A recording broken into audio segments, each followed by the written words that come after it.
And is that what resonates with you most about Governor Palin? Is it her role as a mom? Because I know that's something you take great pride in. I remember very specifically, and I told her this when we had a chance. I got a chance to actually talk to her for a little longer. I remember seeing an interview with her. Sort of when I kind of knew about her before she was actually nominated to be the vice presidential candidate. I'd heard about her, that she had 5 kids, and she was this really interesting governor. But then I saw an interview with her on Oprah. And in the interview, and I think it kind of went past everybody, like all the, the big media talking heads, it sort of went over their heads.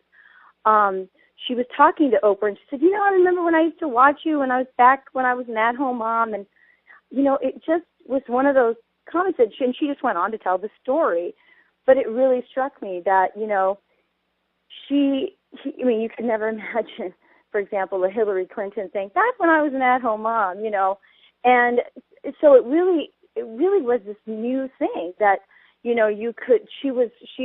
embodied, I think, the fruition of what the feminists claimed that they really wanted to achieve. And yet she gets slammed by those very people for actually having done that.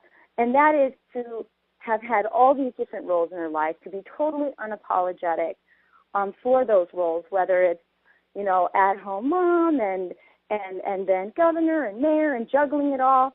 And then I also think there's an interesting irony in, again, sort of, I always think of Hilary and Sarah as this, very interesting contrast between what it means to be a conservative woman and what it means to be a liberal woman. And in Hilary's case, not only can we never imagine her bouncing a baby on her hip after getting, nominated to be vice president and doing it just so naturally and embracing her maternal self and her femininity in that way. But also, if you looked when Sarah was holding that baby that night where she gave that speech and the whole place was electric at the Republican convention. But there was Todd sort of, very manly, very secure, just, letting his wife absorb the spotlight and just sort of being himself. And, at the same time, Hilary, I think, was, might have even lost her bid to become the Democratic nominee because her husband couldn't, stand letting her be in the spotlight.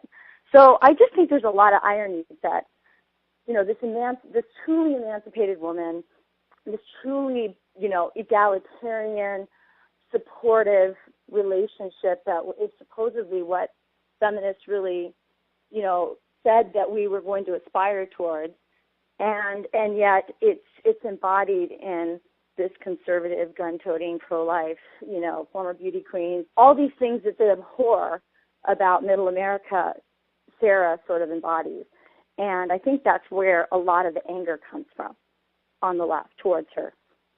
It wasn't supposed to be that way, in other words. It was supposed to be Hilary as fully emancipated, example of feminism. And in reality, it's Sarah Palin. Absolutely.